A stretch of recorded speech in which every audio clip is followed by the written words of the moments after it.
Talking with Words.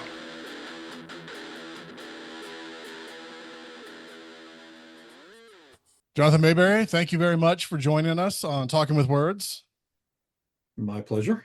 If you are watching this and do not know, Jonathan Maberry is, I know you have a lot of, you've got so many credentials, I couldn't even fit them all on one page. So, five-time Bram Stoker Award winner, New York Times bestseller. I don't even know how many books you have out. Do you keep track of how many books you have out at this point? No, but I know that I have written 135 between novels, nonfiction books, graphic novels, short story collections, and editing anthology. So it's in 130, 140 range. So just getting started. Yeah. Actually, I started late in life too. So he's put a dent in the paper market for sure. yeah, trees hate me, but they'll regrow. Yeah, we love you though, so it's good. I'm glad to hear it. So let's just talk about your fresh book. How long has Necrotek been out? Necrotek's been out for about a month now. That's this one here. Been out for about a month. It's still shiny and new for me because it's the first of a brand new series. I'm bizarrely excited about it.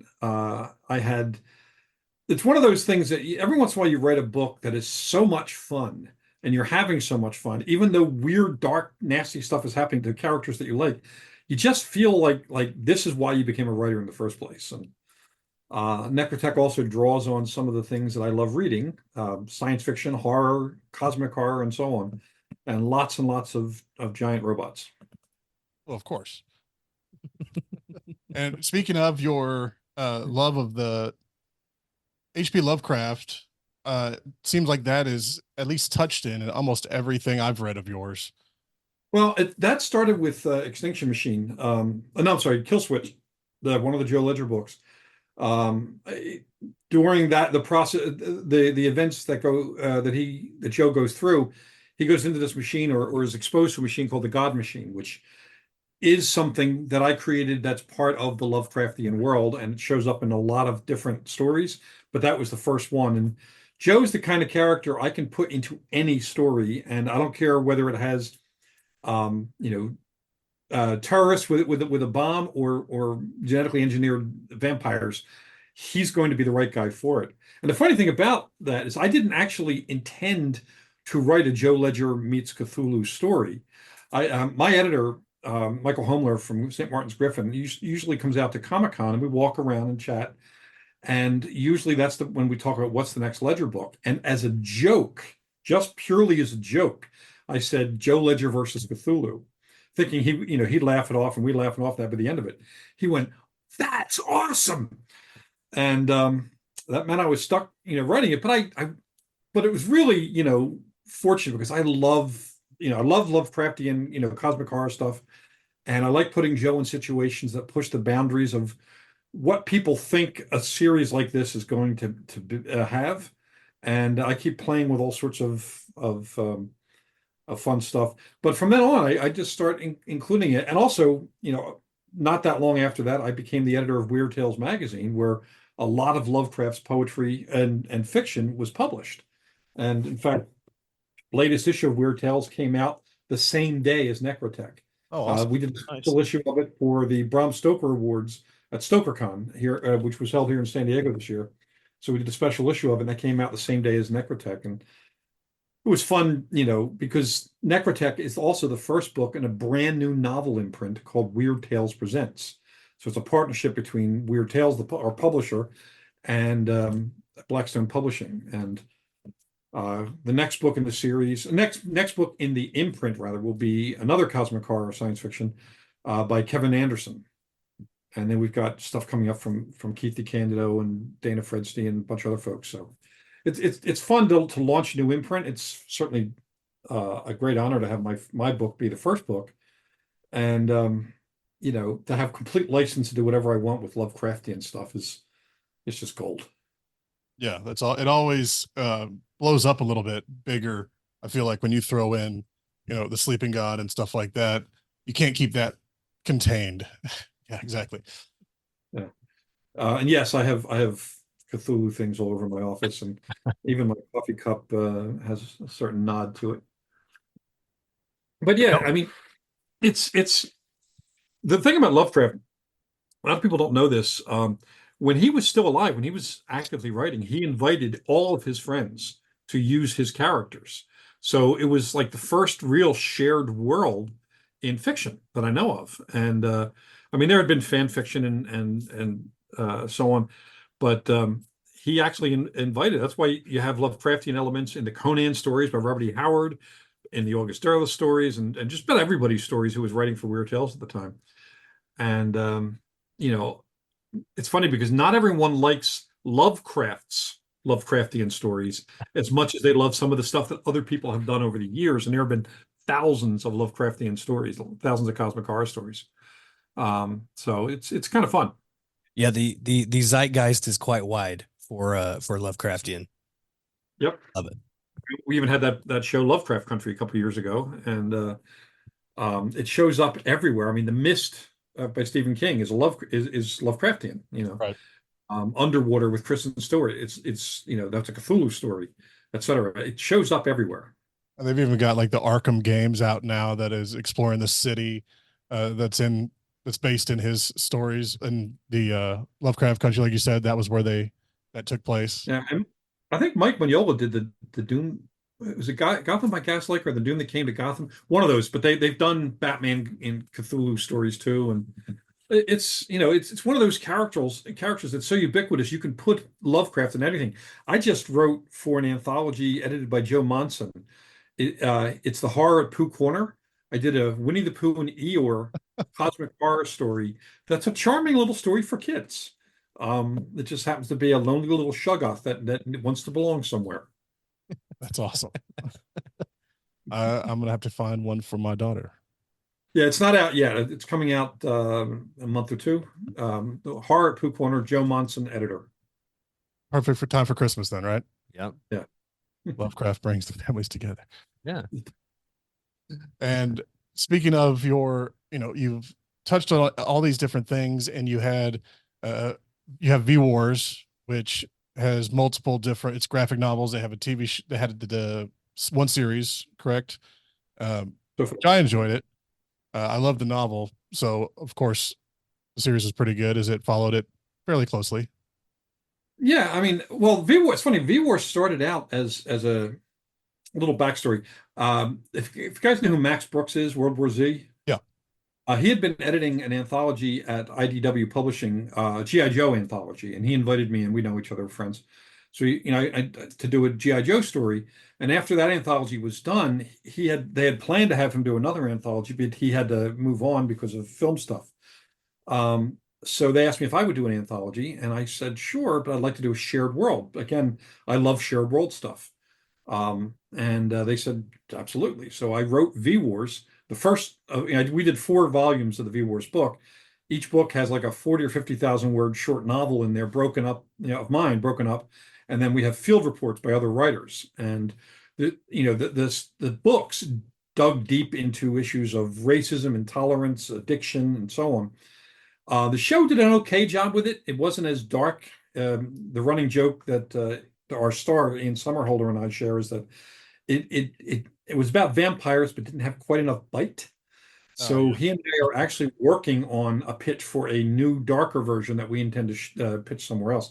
And the reason it got canceled on Netflix, I mean, it was number 1 in 120 global markets, but it launched at the beginning of COVID, and it's a That's what we plague were show. talking about. Yeah. Yeah, Yeah. and Netflix was like, oh no, we can't do a plague show at the beginning of COVID.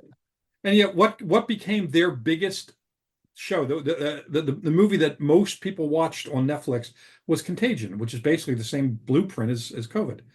So they shouldn't have canceled us. But we're working on a new version of it, and we intend to go out shopping with it sometime in the next few months. Awesome. Yeah. Yes. I watched it during COVID, but of course I thought I need more media to consume because I'm not going anywhere. I need books, I need TV shows. So I was the other end of that spectrum. I wanted Yep. more. Yeah, I did a bit of binging too during COVID. I think I know I gained about 60 pounds during COVID, so I definitely binged across the board. I'm pretty sure that I redid multiple rooms in my house while audiobooks, listening to the Joe Ledger series quite often. Cool. Ray Porter is, he spins magic. The guy's amazing. And he did a great job with Necrotek too. Ray, it's funny, Ray is interesting thing about him. I mean, he's an actor I've seen in a million things before I knew him, and not realizing all these different characters were the same guy. I mean, Modern Family, Argo, Jesus Christ, Justified, Sons of Anarchy. I mean, everything. He's been in everything. Monk, this TV show Monk, he was the giant fat guy, like the 5,000-pound guy. That was him. Okay. Yeah, been in everything. And since then, Zack Snyder's cut of Justice League, he's Darkseid. He had a small part in Rebel Moon. He got eaten by a griffin, so that was kind of fun. That's the one talking about. Yeah. Here. Okay. Yeah. But it was interesting is I was the first writer to reach out to him as an audiobook reader. And so many writers, for some reason, do not create a relationship with their audiobook reader. And I thought Ray did a great job. And it was my second audiobook, in fact. My fourth novel, my second audiobook. And I loved the way he handled the characters. And we started talking. We've become like brothers, and we're really tight. And now it's in my book contracts that they have to offer it to Ray first. I was going to ask about that. Okay. Yeah, he is the voice I hear in my head. And two things about that. One, the way he interprets certain characters now informs the way I write dialogue for them. I mean, he gave Mr. Church in the Joe Ledger series a kind of a New England Kennedy accent, which I was not in my head, because when I first created Church, he was basically Alec Baldwin from The Cooler. If you ever saw the movie, he was a real tough, scary villain, big, bulky guy. And that was who the model I had for him. And then I started hearing this Kennedy accent, and I was like, so he has this New England accent, and it just the way in which he spoke the lines, I now write for his narration. At the same time, I also try to mess Ray up a lot. So, like in one book, I did a book called Ghostwalkers, based on the Deadlands role-playing game. And knowing that Ray was going to read it, I decided to mess with him by having a character speak Lakota Sioux, a very difficult language, even if you're a native speaker. And turns out, not only could he work his way through the dialogue, for a play he had done years ago, he had to learn Sioux. So he wound up learning the whole language, because that's who Ray is. He's also one of the people, and I didn't know this until I started putting Cthulhu language in my books, that he is one of the people best known around the world for being able to speak the Cthulhu language accurately. Really? So every time I try to screw him up, he thwarts me. So I keep trying to figure out what I'm going to do next to try to mess with him. And I'm about to start a new Joe Ledger book in about 3 months, so I'm going to mess with him a lot, so if I can. So knowing that you've got that relationship with Ray Porter, is it just the way Ray reads, or is it intentional that some of the characters from the Joe Ledger series have a lot of very similar qualities as like Necrotek? Well, there are similar qualities because in Necrotek we have they're Navy, they're sailors, but they're high-end, combat specialists. So Joe Ledger is about high-end combat specialists, and I know a lot of them from different branches of the service. And I've also been a trainer for special forces in the past. I've very complex and long martial arts background. So I did training for SWAT and special forces. So I know those guys. So there are similarities in the way they act and in non-military, off-duty, and on the job.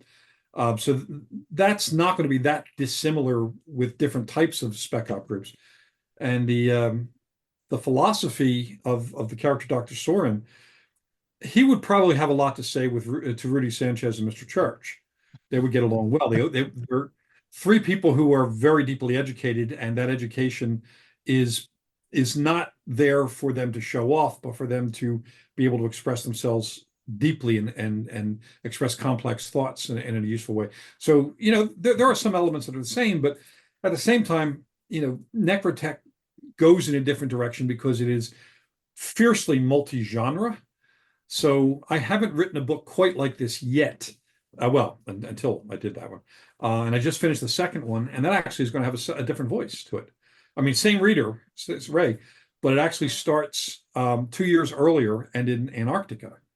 So there are definite nods to At the Mountains of Madness by H.P. Lovecraft. Right. The novel that inspired At the Mountains of Madness, which was the narrative of Arthur Gordon Pym by Edgar Allan Poe, and that's where that tekeli thing comes from. That was in Poe. Poe came up with that.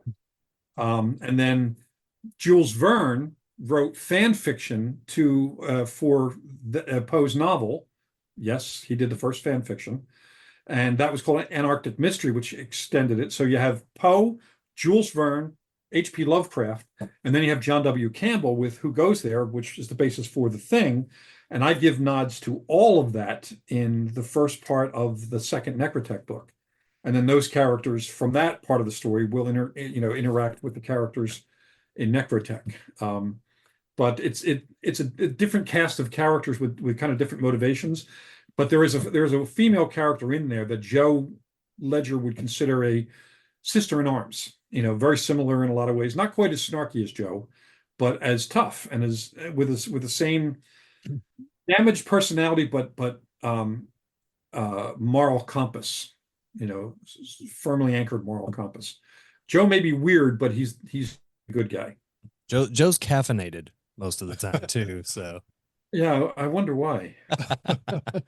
Well, by the way, there is a Joe Ledger coffee brand out there. Did you know that? Yeah, it's from Black Rifle, right? No.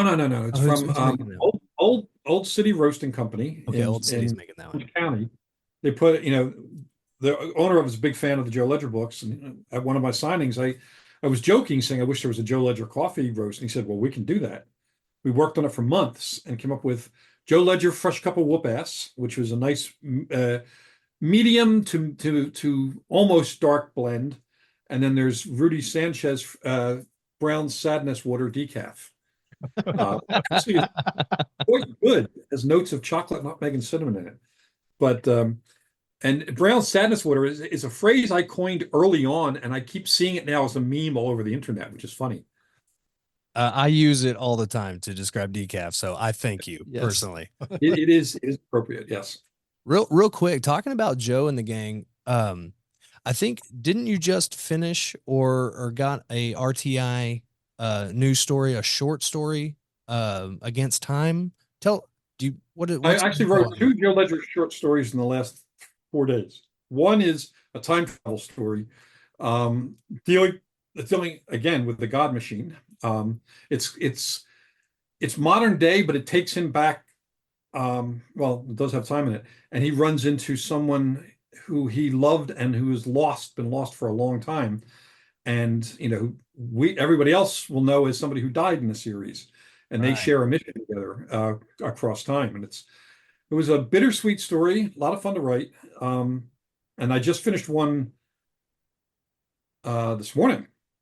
Was it this morning? Yeah, finished it this morning, which is a Joe Ledger conspiracy theory thing. There's a friend of mine, William Joseph Roberts, everybody calls Hillbilly.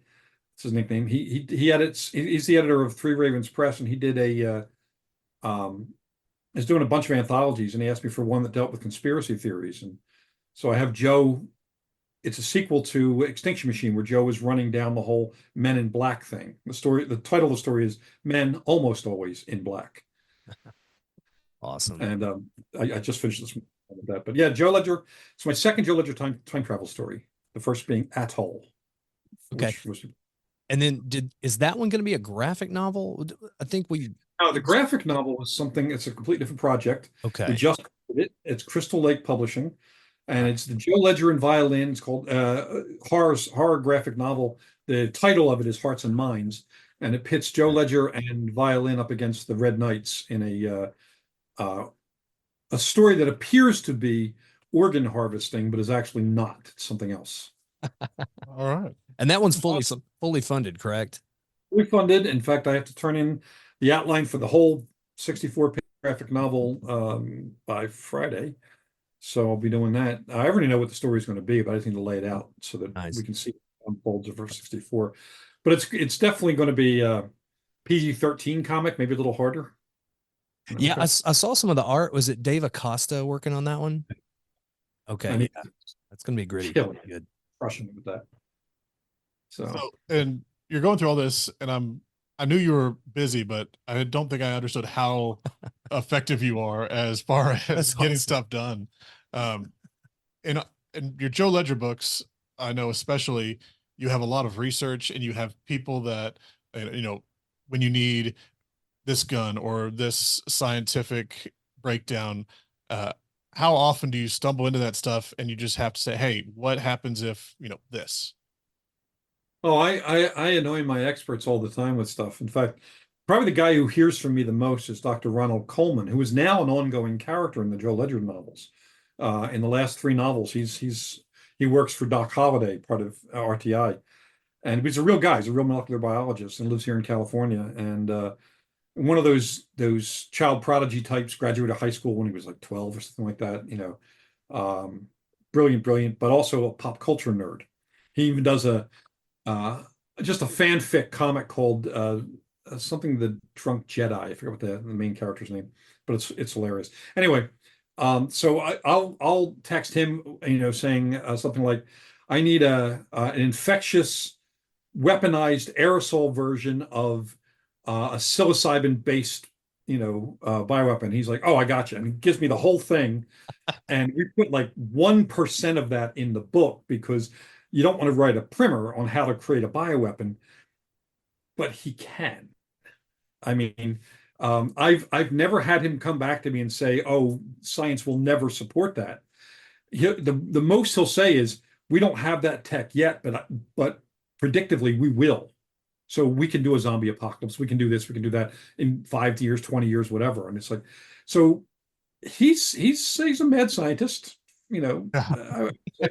I've got a bunch of military guys. Unfortunately, one of my biggest uh, information sources for military stuff was Weston Oakes, who was a staff sergeant in military intelligence, did a lot of stuff overseas.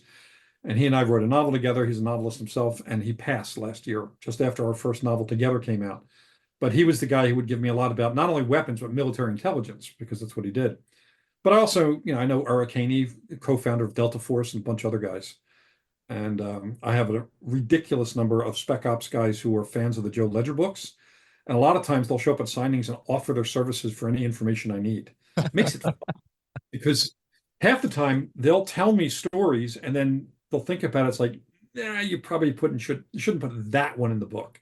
Or they'll have to get back to me about whether I can refer to that because they have to go check with a CEO or something. But a lot of the stuff that shows up in the Ledger books, it's real science, it's real politics, it's real history, and it's real military stuff with just maybe 15% fantasy, the fiction part on top of it.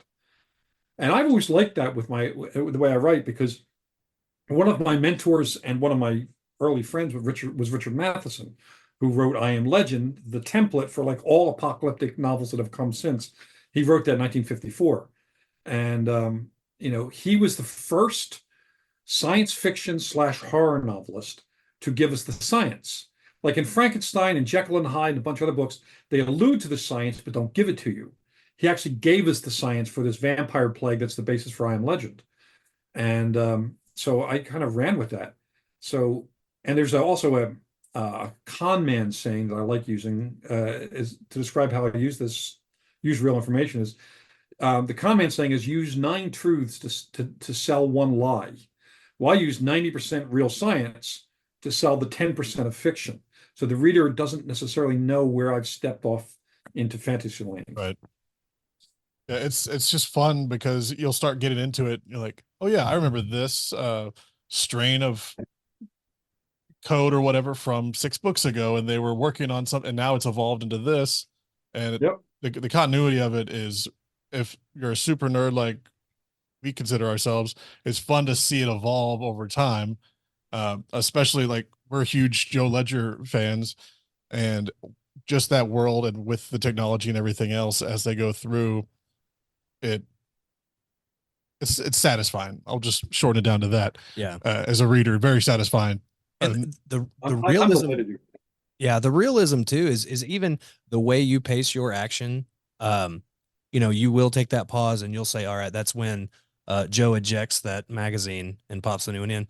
But based on the amount of action that we've had thus far in the last few pages, we're following along. It's a realistic approach to like, oh wow, they are reloading. It's not some farcical thing where they just have unlimited ammo, Yeah. stuff like that. Yeah, Well, which bothers me. I'm such a snob when it comes to watching action scenes in movies and so on, seeing the 52 shot revolver and things like that. And also the same with injuries. I mean, when Joe gets hurt, he's hurt. It limits what he can do, and that's real life. I was a bodyguard for years, and when we would get hurt on the job, whether it's a knife wound or something, that did limit the way we fought. And there were some times we got hurt, and I got chopped in the shoulder once with a meat cleaver, and I did not fight. I went down and did a really good job of trying to bleed out. In the movies, the guy would get that and he would clamp a hand over it and he'd still fight. It's like, no, no, no. Yeah. Well, some stuff you can deal with. I got stabbed in the stomach with a ice pick once. Hit nothing of value, hurt like a son of a bitch, hit nothing of value. So I was able to resolve, and the fights of that kind last a minute. I mean, last a second or two. It's over. I mean, I think the longest fight I've ever had as a bodyguard was 4 seconds. It's over, and then as the adrenaline goes away, the pain sets in, and you're like, I've got an ice pick in my stomach. I think I need to go see a doctor now.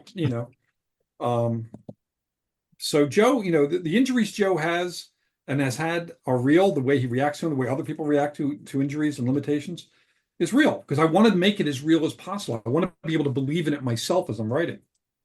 well, and not only Joe, it's the other characters, but one that comes to mind big time when you're talking about stabbing, chopping is Kagan. Kagan the Dam from his books. That's very similar. Yes. Can you tell us a little bit more about what you got going on maybe with him? Well, I mean, the third book in the Kagan series is a trilogy. Third book comes out in August, The Dragon in Winter. And that series was interesting. Little backstory. Right here, you can see what I'm pointing to, the paperback.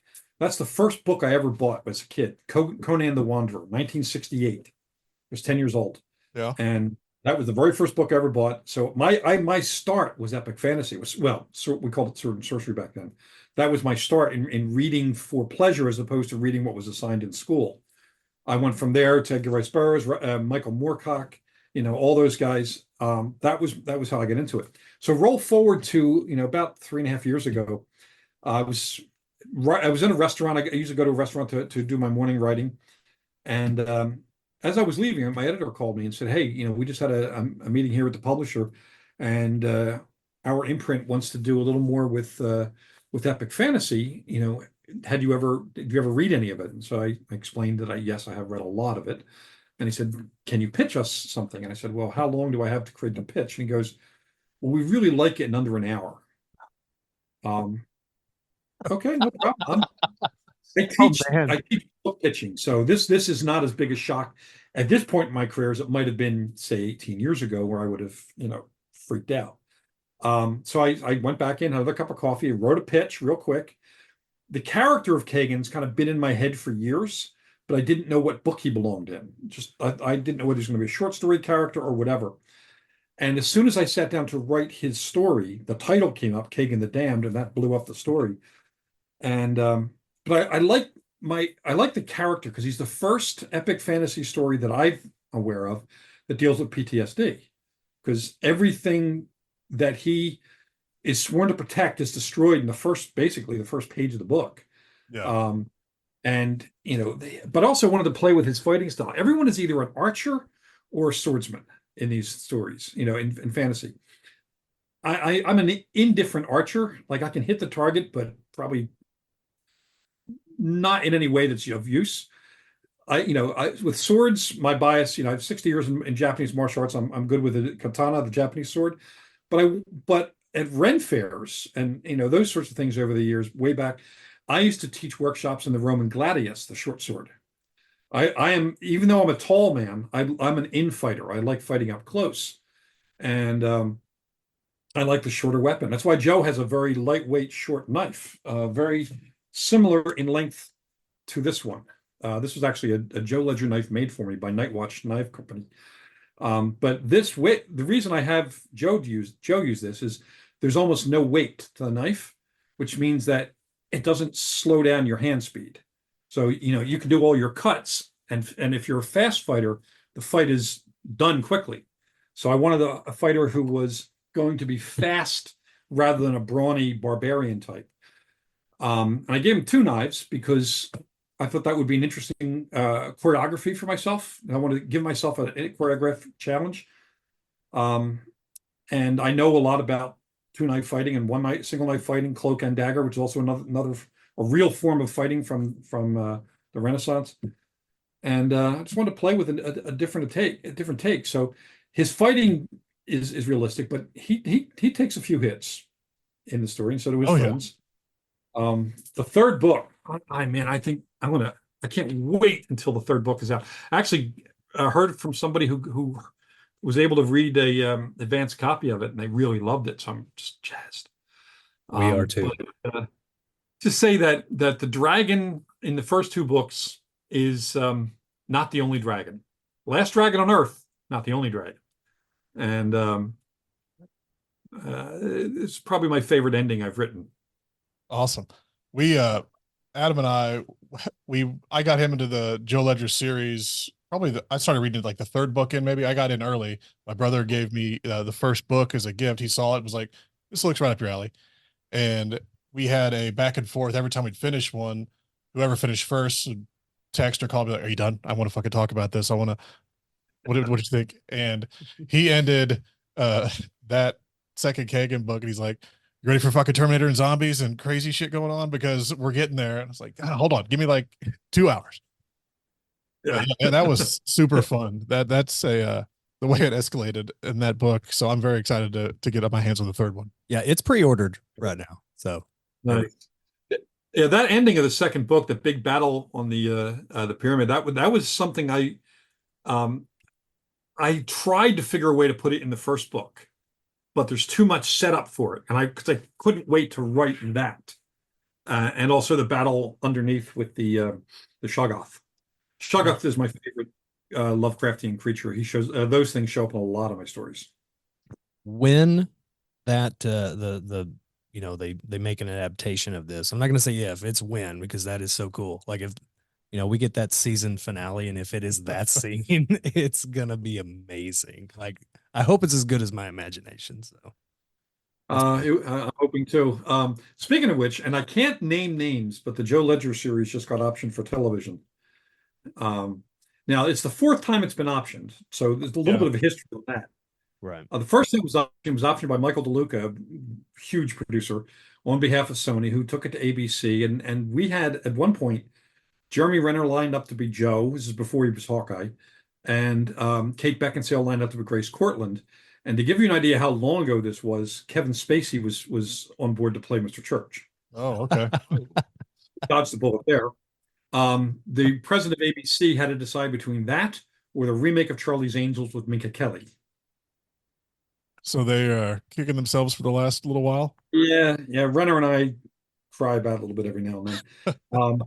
And then it was optioned twice by 2 other groups who were trying to do movies, and I don't think Joe Ledger's movie stuff. I think Joe Ledger's TV stuff, and I want the character development. So the guy who just optioned it is a huge Hollywood guy. I wish I could tell you his name.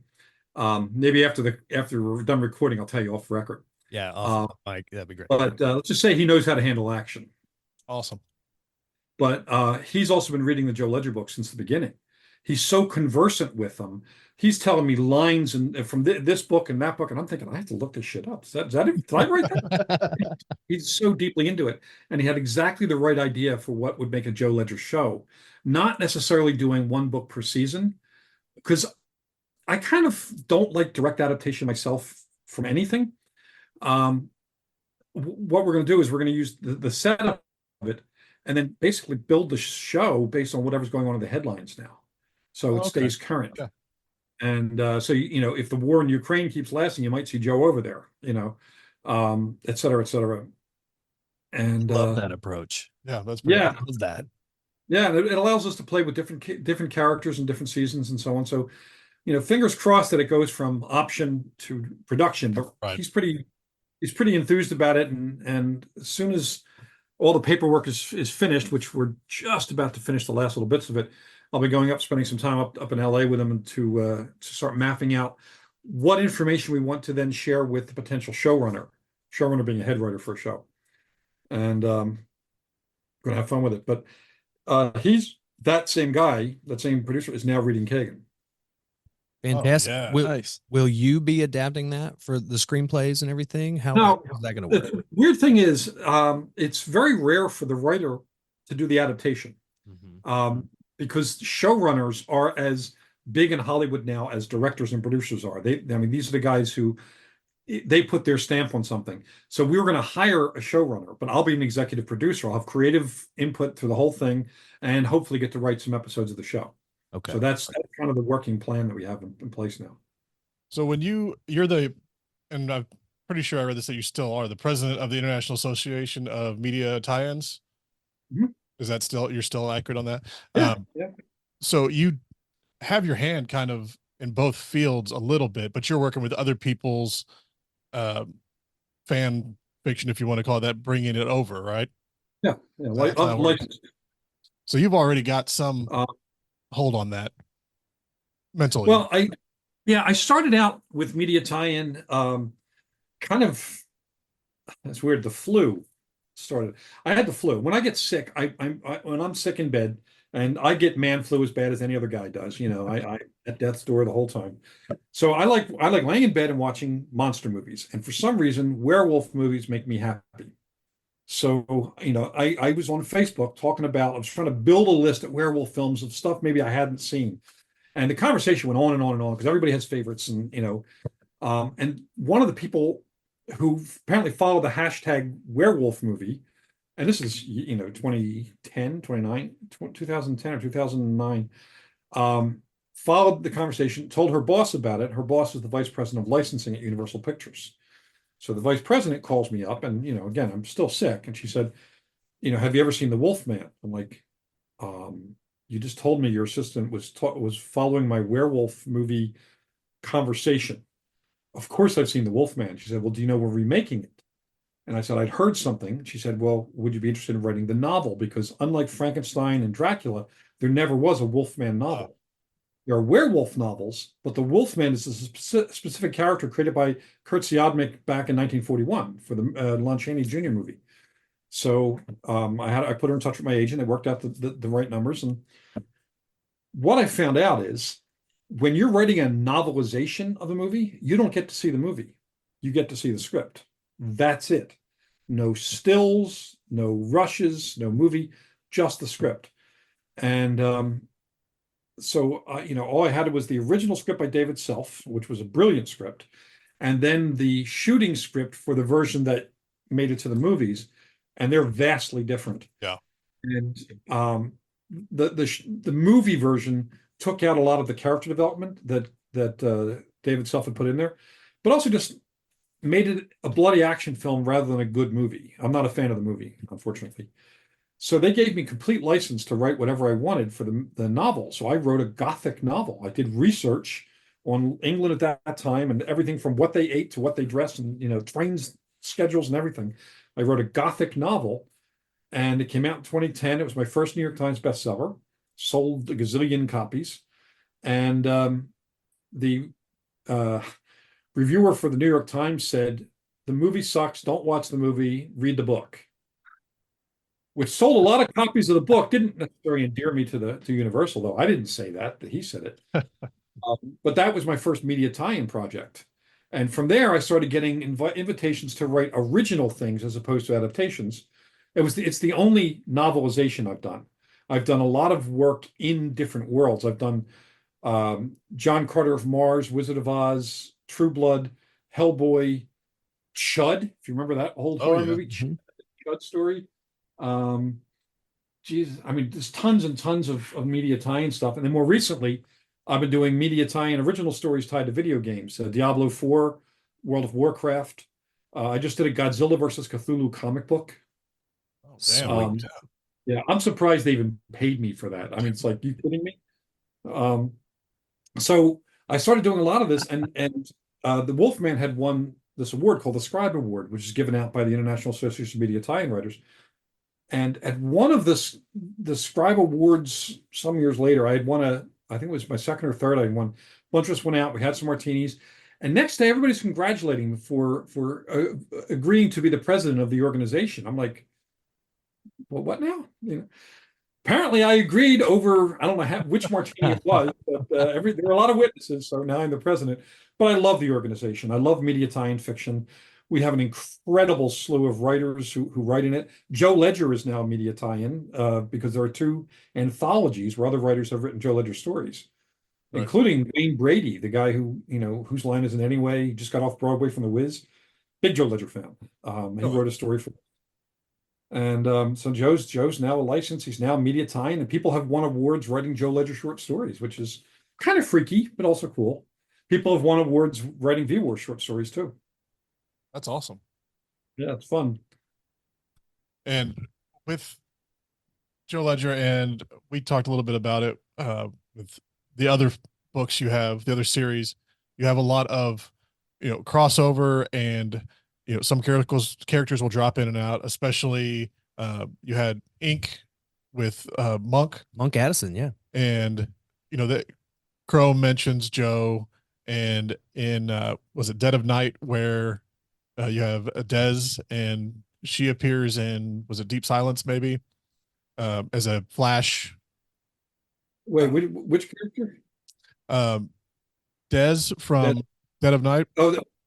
Joe saw her in visions in Kill Switch. Kill Switch. Okay, yeah. Yeah, and then and there have been other stories where he's encountered her. The way that whole thing started, the first time I met Steve King, we were at the Edgar Awards, and I sat and talked with him for about 45 minutes before the thing started. It was when my first novel had been up for an award that he won by 2 votes over mine. And if you're going to lose, no doubt, lose this, Good company. Talented kid. I think he has a future. So during our conversation, he was asking me what I was going to write next, and I said, probably a thriller, but maybe a mystery, maybe this. And I wasn't sure, and he said, that's a good plan. He said, do this: have characters just kind of wander in and out of each other's stories.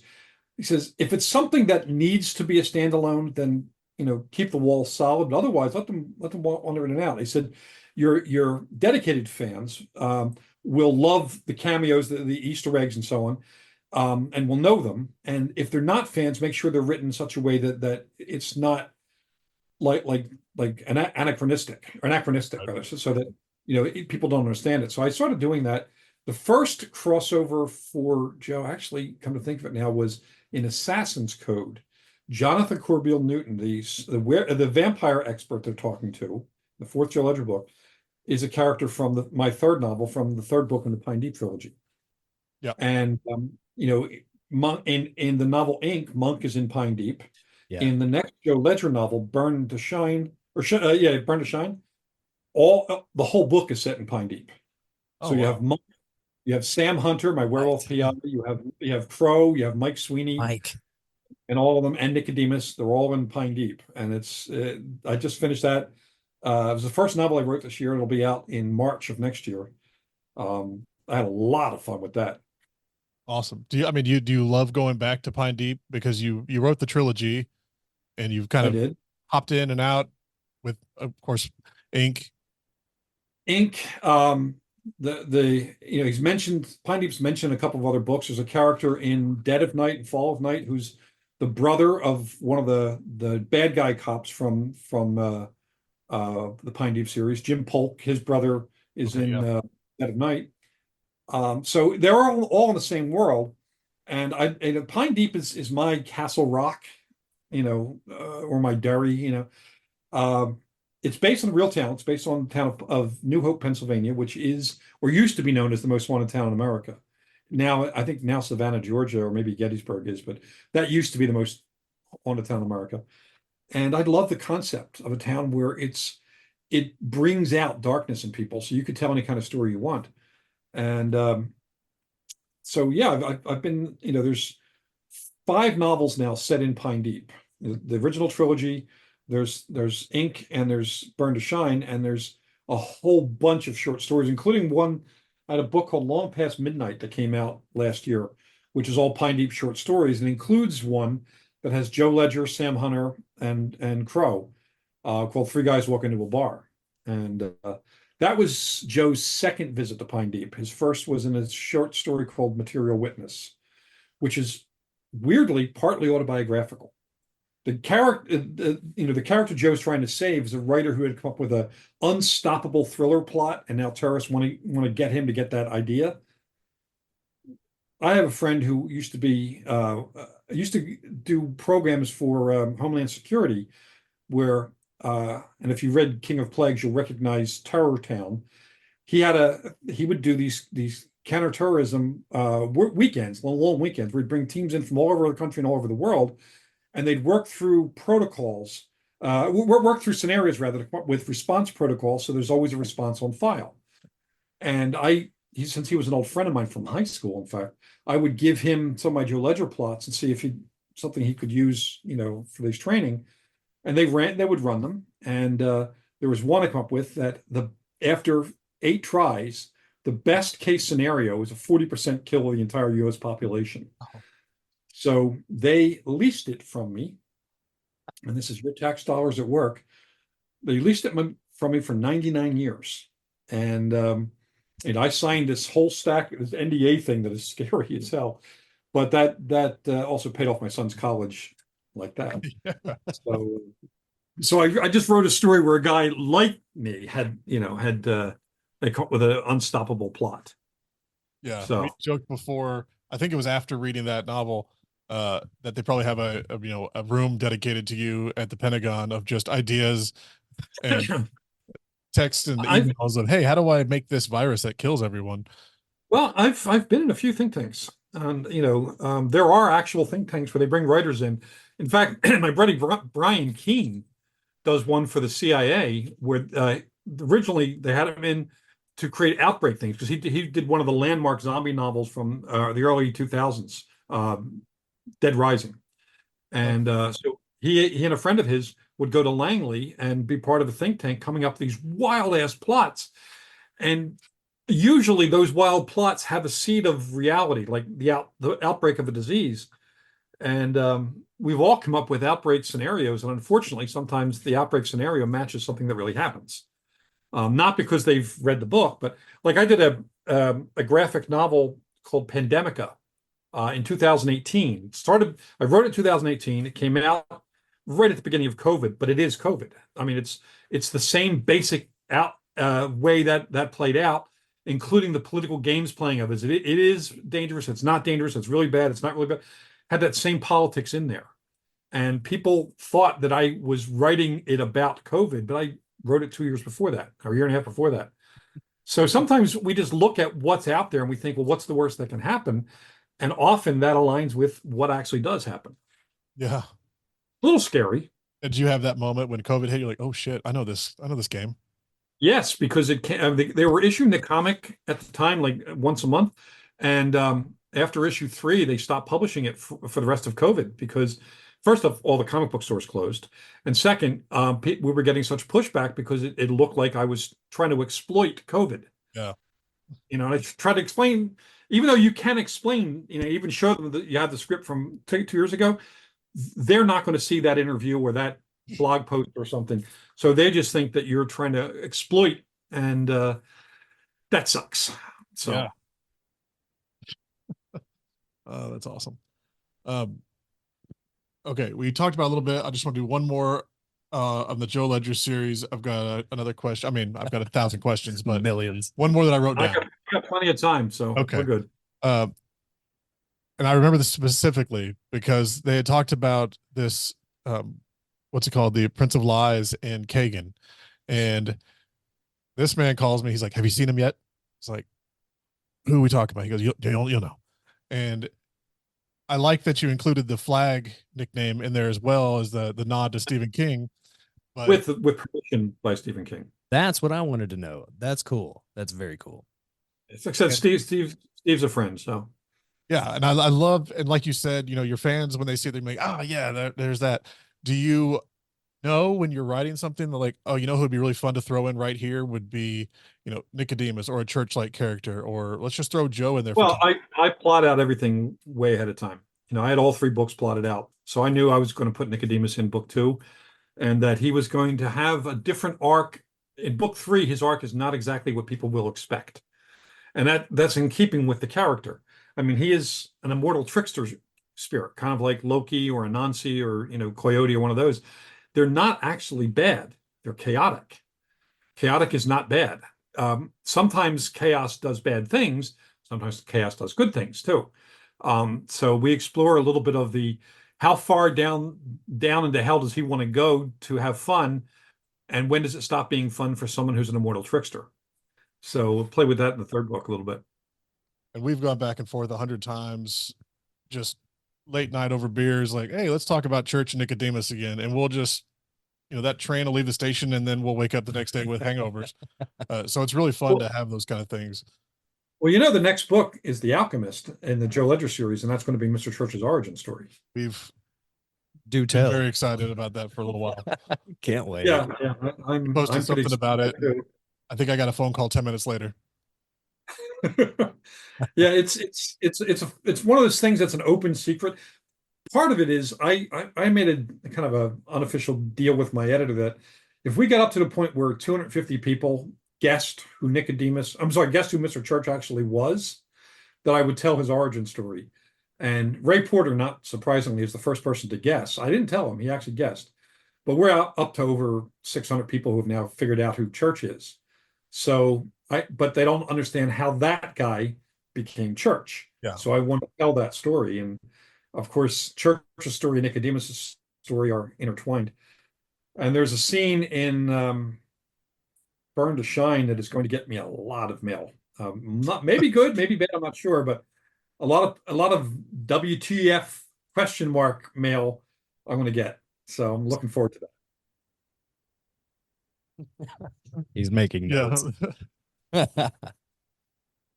And on top of that, you said people are guessing about it. And I know you've talked about it on some of you're very active on social, which is, you don't see it. You see it more and more, obviously, as it's easier and you have more of an audience. The guessing of the cookie code, I think, is what you've been calling it. Mm-hmm. Has anybody gotten that yet?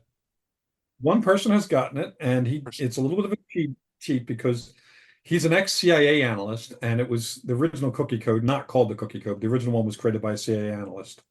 It's partly an interrogation thing and partly an evaluation thing, and a lot of it depends on when Church eats a cookie, how he eats it, who he gives cookies to, which other kinds of cookies are available at different meetings. There are reasons for all of it. And by the way, there are sometimes Church just eats cookies because he likes cookies, but there are elements to it.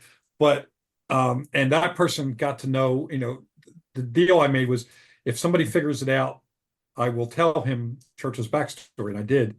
And he will actually that the person figured out will actually appear as a character who I will kill in a terrible, horrible way in the book. And he knows it. I offered him, I said, you can be good guy, bad guy, you can live or die. And he goes, I want to be a good guy and I want to die horribly. I'm like, you're a kind of person. Actually, the villains, there are people in almost all the Joe Ledger books that are real people. The villain from Cave 13 won an auction, a charity auction, to be a character in a Joe Ledger book, and he bid so high, I decided to name the villain after him. He now wears a T-shirt that says, Jason Adelot is the most dangerous man you never heard of. He actually wears that T-shirt. He's an aspiring writer, and but also in Relentless, there's a woman named a female Korean American named Maya Cleave, who wanted to. She also won an auction, and she wanted to be in Joe Ledger's team and wanted to have a messy death. Like, I can accommodate you. Not a problem. Nope. I like I how think you're giving them options. It's like, would you like to live? No. Some people do want to live. The first real big inclusion of real people in my stories was in Bad Moon Rising, my 3rd book, because it was set in the town celebrates Halloween as the center of its tourism. And there was a Halloween festival. So because of being on a lot of panels and a lot of conventions because of my first book, I got to know a bunch of folks, and I asked them if I could put them in as the guests in this town for this thing. So, back then I knew James Gunn way before he was hugely famous. He was mostly famous for writing the script for the my favorite zombie movie of all time, the Zack Snyder cut of Dawn of the Dead. He also did Slither, which was a great extraterrestrial zombie movie. Tom Savini is in there. Ken Faree, who played Peter in the original Dawn of the Dead, who actually wrote the foreword to Long Past Midnight, who's a buddy of mine. A couple Scream Queens, Debbie Rochon and Brink Stevens. Steven Susko, screenwriter for The Grudge. A whole bunch of real world, horror people are in that book as themselves, and I give them action scenes. I give them, real scenes. None of them wanted to die though. Yeah. Well, I laughed when Tom Savini was in there because we have an ongoing joke. We almost mention him every podcast we do. We watch a lot of horror, and he's been a busy boy as well. And Tom's also a really good guy. He's a little crazy, but he's openly admits he did a lot of drugs when he was a combat photographer in Vietnam. If I was a combat photographer in Vietnam, I'd probably do a lot of drugs too. But he's a really good guy. He's a very good-hearted guy. He plays stern in public sometimes, but it's all show. He's a teddy bear. He's a great guy. And plus George Romero was a real close friend of mine, and we talked about Tom quite a bit because everyone who's ever worked with Tom has Tom stories. He's just that guy. Yeah. So yeah. And speaking I wrote this down if it came up, bringing real people into, and I didn't name you, but my second book that I wrote, I had been reading and taking notes from Joe Ledger books because I was trying to work on my action and fine tune it a little bit. So there is a very imposing man with a Hawaiian shirt that is brutally murdering people. And that was my thank you for helping me kind of close in on some of my action that I was missing. I feel validated now. I feel seen. So I appreciate it. Yeah. And I also appreciate the Hawaiian shirt you're wearing. Yeah, good points. Just for you. Yeah. Yeah, I'm a big fan, as most people have probably realized by now, of Hawaiian shirts. Started wearing them when I was a bodyguard because most of the time they had us dress like Men in Black with black suits and white shirts, black ties. But some performers didn't want the official look, so they wanted us to look like roadies or something. Hawaiian shirt's big and blousy, and you can have a handgun on your belt and get to it real easily. But I also just love the wild colors and patterns and so on. So I always wear them. I have enough of them that my wife thinks I need an intervention. And the company that Joe Ledger is now shopping at for his Hawaiian shirts is Big Shark Company, which is a real company. That's where I get all my shirts now. It's a mother and son company in Eureka, California. Best shirts anywhere. That's awesome. He has his own tie into Hawaiian shirts. Awesome. I do love that Joe constantly wears them too.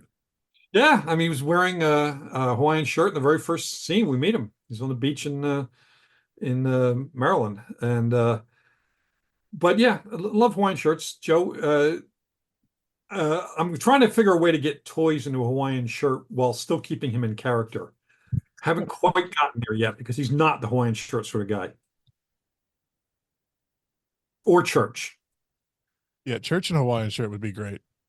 Yeah, I actually I was doing one online event, and I kind of got dared to do a karaoke night at the RTI, where it'll turn out that Church and Rudy are the two best singers in the entire group.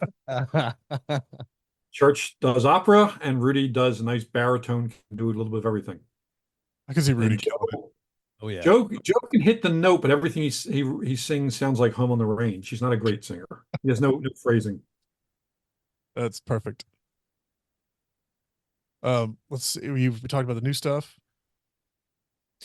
One question I have for you is there a genre you haven't touched yet? Is there what's the one thing that you're looking forward to or that you haven't had the chance to do yet? Well, I mean, there are a bunch of things I would like to do that I haven't done yet. Even though I've written a lot of Weird West, I'd like to write a straight Western, historical Western, somewhere with the action of Louis L'Amour, but the historical accuracy of Larry McMurtry, somewhere in that zone. I want to do one of those. And I also want to write a literary novel. I have one called Fruitwood Manor. I want to write about a guy who comes home from the war, doesn't want to be a soldier anymore, wants to be a writer, and he buys an old hotel and creates a writer's colony there. And everybody who comes into the place has a story to tell, and the place may or may not be haunted. I want to write that at some point. Every time I mention it to my agent, she laughs at me. She's like, "Oh, I can sell it for pocket change." And the time it would take you to write it, you could also write something that you would, that remember, she gets 15% of my income, uh, something that would, make you 15 times more than you would get for a literary novel. It's like, yeah, but I really want to write it. And I'm sorry, I went deaf suddenly. I want to do that. I have been challenged at times. People ask me if I would ever dare write a romance. Like, sure, why not? I've written romances, but they're part of other novels. Right. I mean, Mars One has a very strong, heartbreaking romance in the center of it. I think But Dragon Factory has a pretty good little brooding romance in yeah, it it. has a good romance in it. So does Extinction Machine, because Joe and Junie, Junie's based on my wife. So she does not have alien DNA as far as I know, but they're very similar characters. My wife was literally in the village in the 60s. She used to babysit Santana's kids. I mean, she's true hippie. So I made her into Junie Flynn. But yeah, it's one of those crazy things where, probably if I do any of those books, it will likely be a Western or a historical novel set during the Napoleonic Wars. Though I have a lot of people who want me to write a story about my great-grandfather and my wife's great-grandfather, because this is a weird little story. I don't know if you guys are into Civil War history or not, but my wife's great-grandfather, and he was from Fort Smith, Arkansas, by the way. Okay. My wife's great-grandfather was one of the last surviving one of the last Confederate soldiers to die. I mean, he lived for a very long time, and so he made it well into the 20th century. And I told a lot of stories. He was captured at the Battle of Gettysburg. He was a Southern flag bearer, and he was captured at the Battle of Gettysburg, and so on. And used to talk about how he wound up becoming friends with the sergeant who captured him, and they went up corresponding for like the next 40 years. It was, and she looked it up on the Civil War website. And all of the stuff he talked about was true.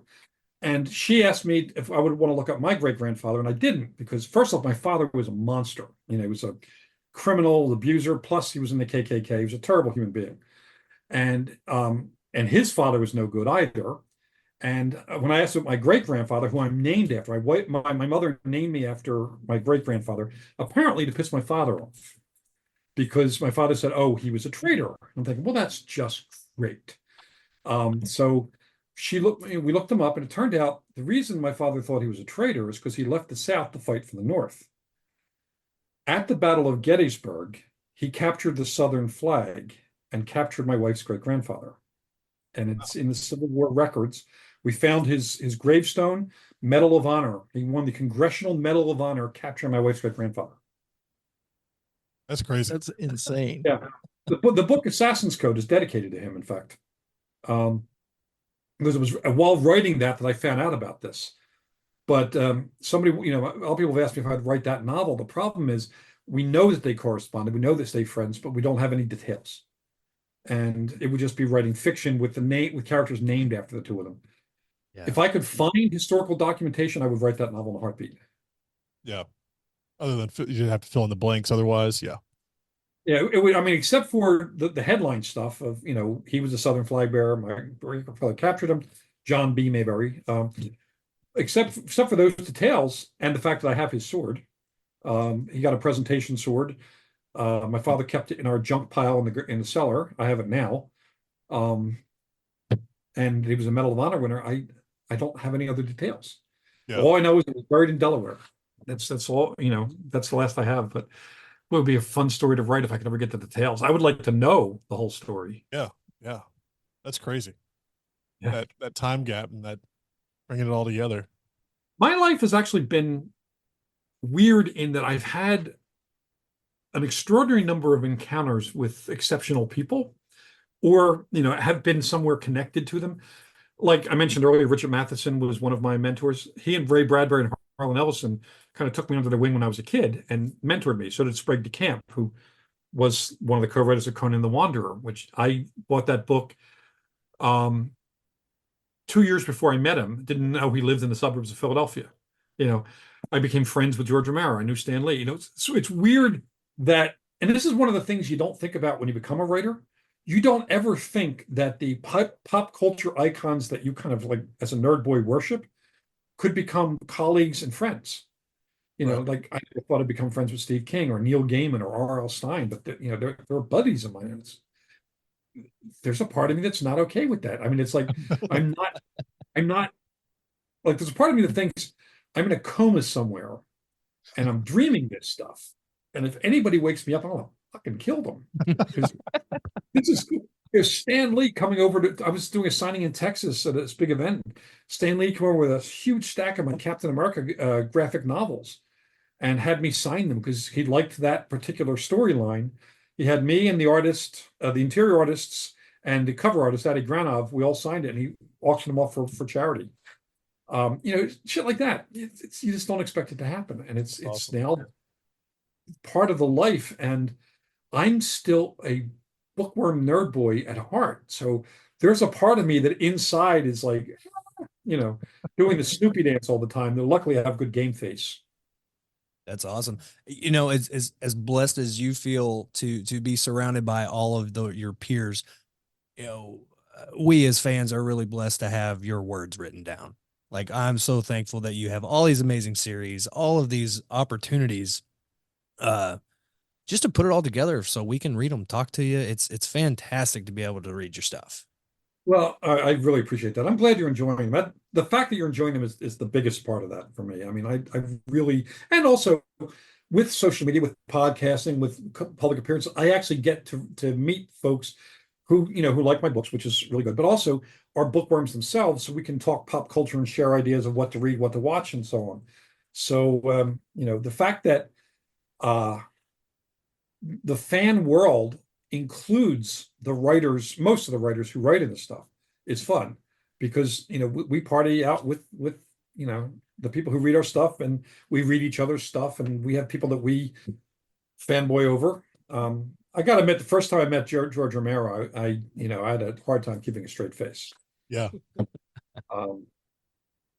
First time I met Stan Lee, luckily he did a lot of the talking because I'm pretty sure I would have sounded like a strangled shrimp. Just no words were coming to me, certainly nothing eloquent. But it's, then he crashed a pizza party I was having for some of the volunteers at the thing and sat there with us for 4 hours in my hotel room. Just eating all the toppings off the pizzas and telling us stories about the comic book world. That's awesome. It's crazy. I met you maybe 10 years ago in Springdale, Arkansas. And I think I said 3 words because I remember coming in with my books and you're like, oh, I recognize those. Yeah. What was the I event? was just starting to write. Sorry. What was the event? It was I think it was just the Springdale Comic Con. They had a little small event. You were doing a, like 3 panels in a row. And Yeah. I came in and I think I had just had my first book published and I was just, would you please, I'm literally using your writing to help me write stronger, highlighting action sequences and things like that. And Awesome. yeah, I definitely geeked out a little bit that day. And I mean, I still am. I just can compose myself a little bit better. What books did you have him sign back then? Do you remember? I had the first Joe Ledger, and I believe I had Dragon Factory as well. No, King of Plagues, because that was like I had read that 3 times in 2 months, I think. The characters in that were easy to grab onto and just kind of ride them home because the way that book fell together was just awesome. Thank you. King of Plagues was one of my favorites. And I'm glad we actually did meet. I hope we meet again. I hope we meet all you guys.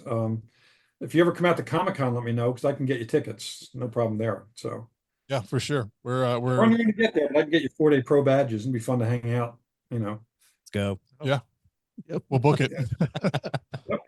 We did one last year. Our podcast, we just hit 100 episodes. This is Congratulations. as new to us. Thank you. As before, but it's tied on to we make movies and do. I'm working on my 5th book right now, so it's awesome to, this technology. We can meet people that have the same ideas or are doing something totally different that also connects to what I'm writing or he's writing or he's writing. It's just awesome to be able to have those connections now. Yeah, and if you ever have any writing questions, feel free to drop me an email. I mean, writers Pass help each other. Yeah, and regarding that, I think you and I have corresponded just on socials and the Writers Coffee House and some of the other events. I think Rob and I have sat through, and Ryan, I think we've sat through a couple of the like those seminars that you have online and stuff too. So we've kind of the been in the workshops. vein with you a while. Cool, nice. And those workshops, they're all the money goes to charity. So, I always appreciate when anybody signs in from. I know a lot of people do it because they need the writing information, but I like the fact that they also support charity, either women's shelters, homeless shelters, or lately I've been doing a lot with no-kill animal shelters. I like my dog more than I like most people. That's fair. So, yeah, and but yeah, I hope we run into each other and hang out for a while. Oh, for sure. Yeah. We'll make it happen. Do you guys go to Dragon Con? Sorry. You guys ever go to Dragon Con in Atlanta? We haven't yet. I'll be there. Well, I usually go. I'm not going this year because I've booked that line, but I'll be there next year. And it's 90,000 people and is run by fans as opposed to corporations. It's a lot of fun. And all of the writers hang out in the Westin Bar every night. So Okay. you're ass deep in writers, everyone from absolute beginners to, we had who was there one year? It was Michael Connolly was there, guy who writes Bosch. Peter David's usually there with us, Chris Golden, R.L. Stein, a bunch of folks. We just hang out, but it's not a situation of like the pros are in one table, everywhere else. Just it's a whole bunch of writers hanging together, and that's what makes it fun. Everyone there is a writer. Yeah, that's pretty fantastic. Throwing ideas around or just what you've loved or what you just read or what you're going to read. It could be anything from sharing pictures of our dogs to ideas to anecdotes about the business, lots of gossip, Sure. just people being people, and in fact, the podcast I used to have was born at Dragon Con, Three Guys with Beards. Yeah. It was James Moore, who sadly just passed a few months ago, Christopher Golden and I, and we've been friends since I first went into the fiction business, and we were joking around that we should do a podcast, and I said we should call it Three Guys. I said we originally should call it the Liars Podcast because writers are professional liars, but Jim came up with the idea of Three Guys with Beards, and suddenly it was a thing. And we did about 150 shows, maybe something like that. Oh, yeah. And we had everybody from Mike Mignola to the cast of Buffy the Vampire Slayer on. Oh, okay. Yeah. Are you guys going to do any more of those?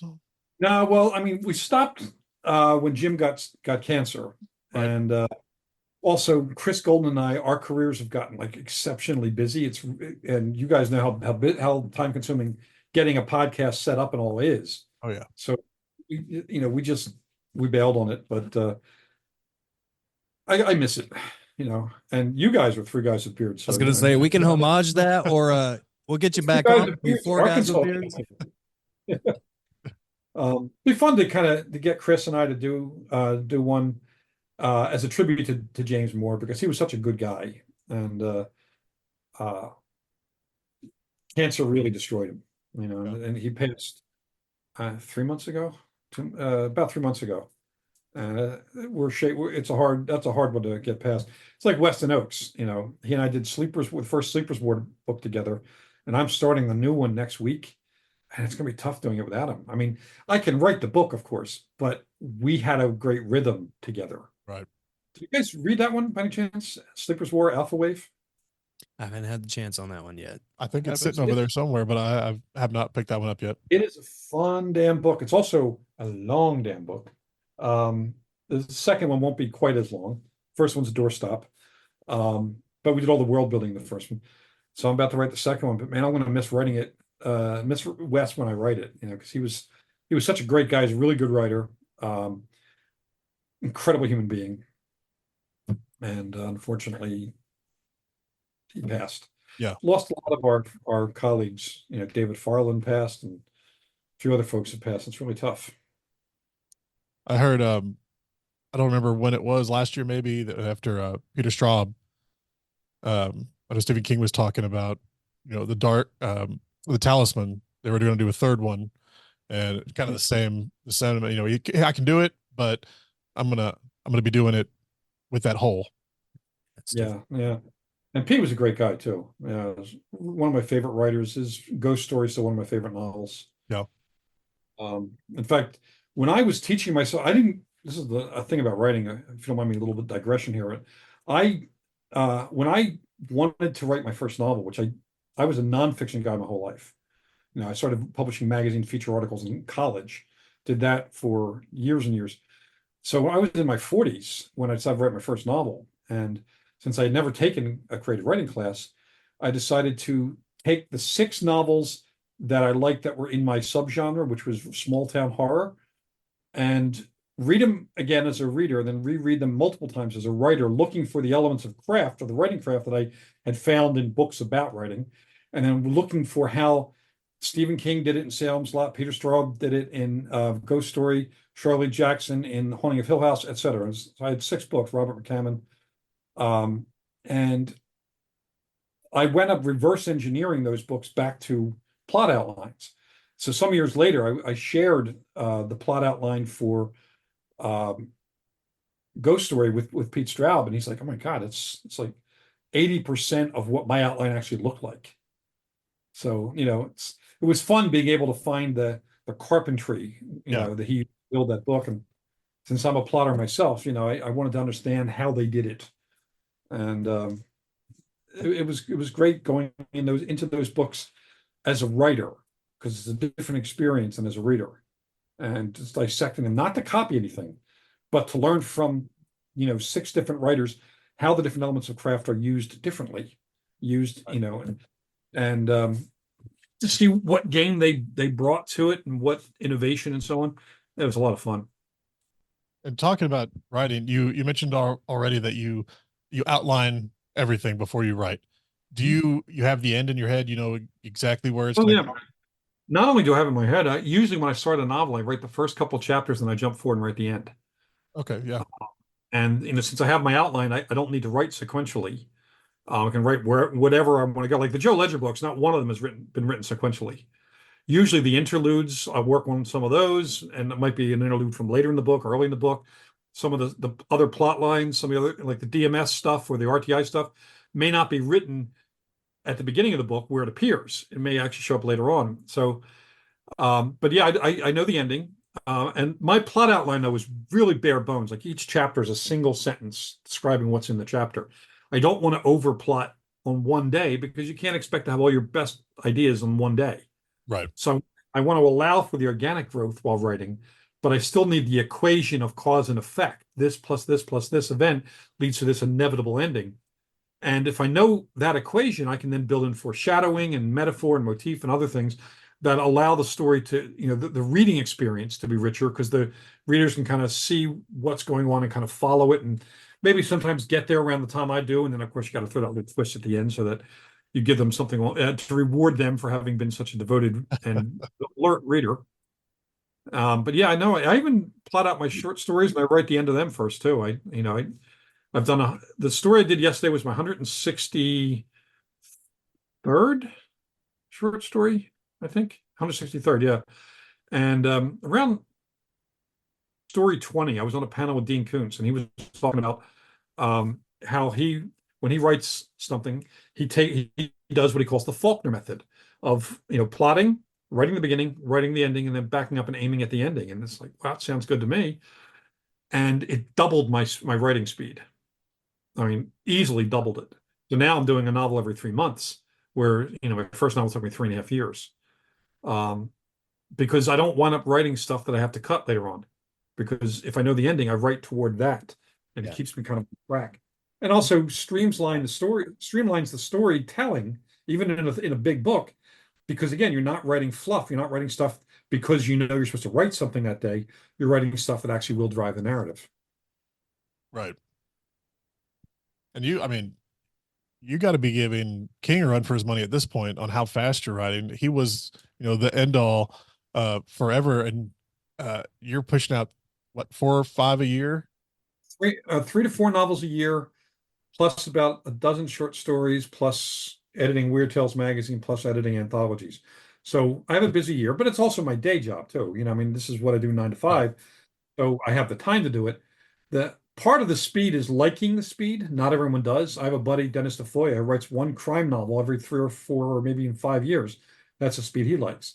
And then my friend Kevin J. Anderson, who will probably have written a new novel by the time we finish this podcast, because he's that fast. Yeah. There was Rachel Kane, who also has passed, real name Roxanne Wright, she would write a novel in a month. She would just sit down and bang it out. And you look back at the old pulp days, Yeah. they were cranking out a 70,000 word novel every couple of weeks. I mean, the guy who wrote most of the Doc Savage novels was doing one a month, and he wrote well over 100 of the 175 books. So I like the speed. I like the challenge of the speed. If I didn't like the speed, I wouldn't be writing this many novels. Yeah. I started late, so my first novel came out when I was 48. I just finished my 51st on June 30th, and I'll be starting my 52nd on the 15th of this month. And everything is calendared as well. Yeah. Do you have time set aside every day that I'm going to work on this project? Well, I write one novel at a time, but I do have to calendar in time to write short stories. Like usually between novels, I'll spend 2 weeks writing short stories, and I can usually write a short story in a day or at the most day and a half. So I can bang out in a bunch of those, hit some early deadlines. But if something comes along in the middle of it, I have to, within that 90 days, because I've promised the book, I have to find time to write that. So between the second Sleepers Word book, which is what I'm starting on the 15th, and the 15th Joe Ledger book, I've allotted a month to write the script for the Joe Ledger graphic novel, which I have to write another 49 pages to finish that story, and 49 script pages, and if say another project comes along, like there's a publisher down in Australia who may have me be doing a comic book adaptation of a samurai versus zombie story I did once called the Death Poem of Sensio Toro, one of my favorite short stories that I've written. And that would probably be a 4 issue miniseries. I would have to find time to write that as well. So, you don't set yourself this kind of, you don't allow in projects that you don't think you can finish. I couldn't have done this pace in my first couple of years of writing fiction, not a chance of it. I was struggling to do a novel a year and a nonfiction book a year at that time. But now, 51 novels in, I should be able to write pretty fast.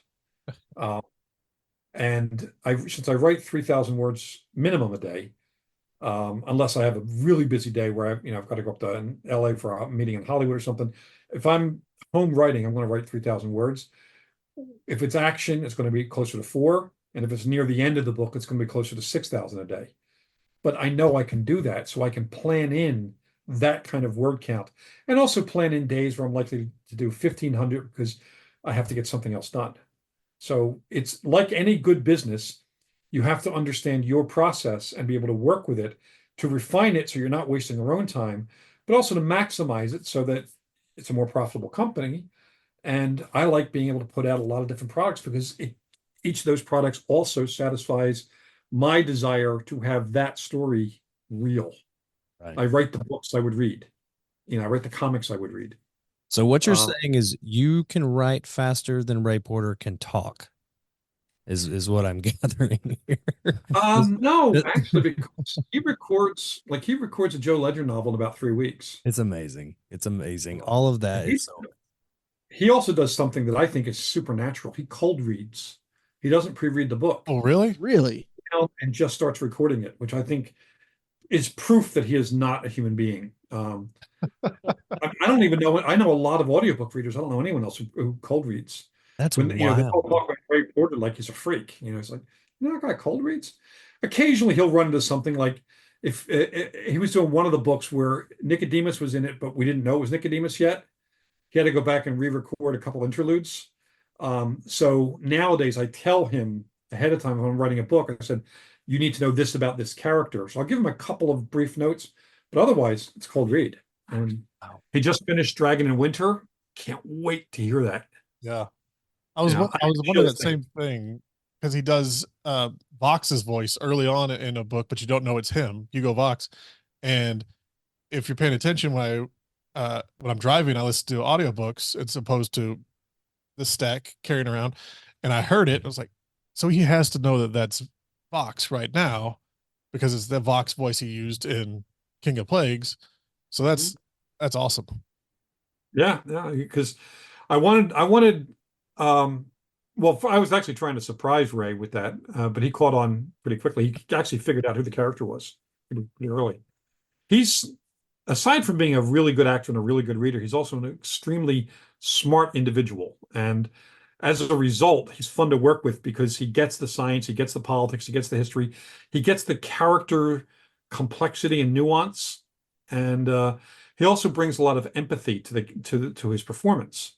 Yeah. He is the character when he's performing, and that's a gift. I mean, it's people ask me why I don't read my own stuff because I have a bit of a theater background. It's like because I have Ray Porter reading it, and you know, I'm covered. I'm good, guys. Yeah. Yeah.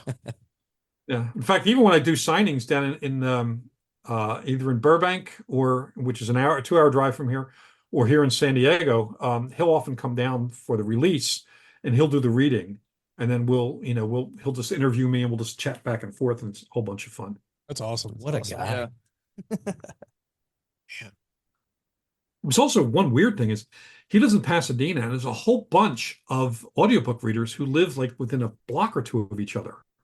Really? Like Simon Vance, Bronson Pinchot, I think Scott Prick's up there too. They're all like real close to one another, and it wasn't planned or anything. It just kind of happened. So I think it's kind of like the town of Eureka, in the TV series. Yeah. That's a genius town. Well, this is the audio readers town. It's the narrator town. And I've gotten to work with all those guys in unrelated projects, which is kind of fun. That's awesome. Yeah, his accents. I'm listening to Necrotek right now, and you're all in it when you're listening to him. It's impressive. And his Nicodemus voice, we were just talking about that right before we got on. I was like, man, I would make that if I was playing a prank on someone, I would just have his audiobook segment hidden somewhere in their house. So it would be Nicodemus talking in the middle of the night. Yeah, and one of the things I like is he puts a slightly different accent on every version of Nicodemus. Does he? You can still tell it's Nicodemus. Yeah. It's like his John the Revelator voice and his voice for Assassin's Code aren't the same voice. Right. They're close, but you can tell it's not a normal person. There's something about that character, and Ray likes to be able to twist the character a little bit. It's effective.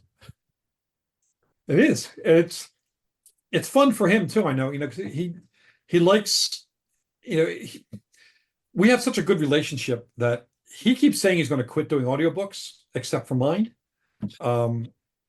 Because he's like right now he's up in Seattle, maybe somewhere up there, maybe San Francisco, doing a play. And Okay. in the play, he and this other actor, between the two of them, do 12 different parts. Wow. And it's like audiobooks. Yeah. I think I first heard him doing audiobooks for the Bobaverse. Yeah. Oh, those are great. He does, and he likes those books a lot. His voices, I was just, the different characters that he gets to play of the Bob. Like, man, this guy is going all out. And then I heard the languages and everything else. Like, damn. Yeah. He's an impressive guy. At his request, I have a character in the second Necrotek book who has a Scottish accent. Is that what he wants to do? Yes, he put in a request for that. So Dr. Torquil Brolachan is Scottish. It's actually Torquil Brolachan. The first and last name are both Scottish names. And I wonder sometimes if people look up some of the names of my characters, because often I pick names that have an actual meaning. Brolachan has a specific meaning that people will look up and see if that informs them about the character or not. Okay. We'll have to do that. Now I'm just like, okay, who else do I need to go look up? I'm running through my brain right now. His take on the character of Lost in Necrotek is creepy. Yes, it is. Yeah, that's the one we were talking about right before we got on. Loss is a good guy, but he doesn't sound it. You know, Oh, yeah. he's a ghost, the alien ghost, in fact. So he has that ghostly, almost demonic voice. And I wonder if people will think that's Nicodemus. It's Yeah. not. But That was the first thing I said when I heard the first time I heard Lost at Necrotek. I was like, is that sounds a lot like Nicodemus? Is there going to be not necessarily a crossover, but there's well, there's It's not the- going to be a crossover with Nicodemus because Nicodemus is an Earth character. He's an Earth elemental, so he's bound to Earth. But there will be a crossover with the Joe Ledger series in book 2. I'm not going to say what it is. It's not any of the characters. It's one of the things from the Joe Ledger world. Okay. Plus, in the first book, you have Bianca Petrescu using a Snelling dart gun, and that's an invention of mine from I forget which book I first used it in. But it's a fake gun company that people have looked for online to try to buy Snelling dart guns. I'm like, guilty. really? I Hey, it could googled be it. When made. I was Yeah. like, I've never heard of that. Is this legit? If Yeah, so, I mean, there are people who have looked up the drug that they use. Now we call it Sandman. We used to call it Horsey, the knockout drug. And that, by the way, the latest formula for that is thanks to Dr. Ronald Coleman. He figured out a way that would knock someone out and give them terrible dreams. Like, Yeah. Instantly. No stop. No wait. They're out. Yep. You get shot, you go down. Yeah, I still want a microwave pulse pistol as well, though. Oh, yeah. That was the focus of the short story I just finished. Okay. Microwave pulse pistols. Talk. You know, and people have wondered about that too. People have actually thought that was part of UFO, like actual UFO conspiracy theories. No, I actually do make some stuff up. But so I got my 2 gun companies, Snelling and MPPs. Nice. But the Wilson knife that Joe carried was real, but that company no longer makes that knife. So he's now going to have a Night Watch knife, which is the one I was showing you earlier. Yeah. Yeah. That's awesome. That's a real company too. We're gonna look into them. Night Watch. Night Watch. I'm familiar with that one. I forgot Yeah. to say, you probably know. Yeah, it's an incredible quality knife. You know, really beautifully made. And it's funny, I've had a lot of people give me give me weapons from my books. Like either give them to me as presents or bring them for me to sign. Like I signed probably 20 matte sets of daggers since Kagan came out. That's cool, Yeah, that's pretty cool. And also declined signing a baby whose name was Kagan. They wanted me to sign the baby with a Sharpie. It's like the 9th time I've been asked to sign a baby. I'm like, guys, no, you need help. No. You're almost in double digits on signing babies requests. Yeah, I've not. And also the people who will come up to me and like they'll want me to write like just Joe Ledger's name in script so they can get it tattooed on their arm, or they have the DMS patch or something else. And that's a little freaky for me because I mean that's a permanent thing in your whole life. You know, that's a level of fandom that is still a little startling to me. Yeah, I've got a lot of that level of fandom on my arm. I if something affects me deeply and it like 10 years later it's still tied on there, it goes on the sleeve. And oh, nice. I've been waiting for us to find a good Joe emblem or something that fits in there. So you'll eventually. I'm going to be coming up with a new RTI logo at some point, which will be fun. But I actually think what I want is a Havoc Team logo rather than an RTI logo. I want something specific for Joe and his guys because Havoc Team's not going away, and RTI is not going away either. But Havoc Team's not going away. It's a little crazy. And I assume since you have tattoos that mean something to you, you probably relate to some of the elements of ink, the book ink. Oh, absolutely. Yeah. My brother was tattooed all over. Yeah. I think I sent you an email when you were you sent out a open request for tattoos and stories. First one I got was me and both my brothers and my dad. We all got the exact same one in the exact same place. Like that's that'll work. And then I grew up Yeah. and got addicted to them, and now I have them all over the place. Yeah, my brother started getting them in Nam. I have not gotten a tattoo. I have nothing against them. I think it's a fascinating thing. I'm just not a tattoo person myself, but my brother, after coming out of Nam every year on the anniversary of his last tour, he did 3 tours, he would get another tattoo. So eventually everything but his face was tattooed. And sadly he opted out 2 years ago. His Vietnam experience haunted him badly. Yeah. I even wrote a short story about that too. That people said that made them cry, made me cry writing it. So Yeah. PTSD is a terrible, terrible thing. And you write about the horrors of war a lot. Well, I figure I grew up, I was in high school shortly after the end of the Vietnam War. So all through school, I was, that culture was the Vietnam War was everywhere. It was on TV everywhere. And all the guys in my neighborhood, who were of age were drafted. And my brother's, went to Vietnam with his buddies. All his buddies died there. He did not, but he kept going back because he had this delusion that he would find them again. So I saw the damage that war does to people. My father, even though he was a monster, played a significant role in World War II, and that his depth charge on the Atherton distress escort sunk the last sub in the German war right off the coast of New England. So he had that thing. And my great grandfather, now that I know, was the Congressional Medal of Honor winner, and our family goes all the way back to the brother of William Wallace. So we are our family. I'm the first person in my entire family not to be in the military in 500 years. I'm the first person not to be in the military. And that's because I got out of high school right after Vietnam, and none of us were enlisting right then. Yeah.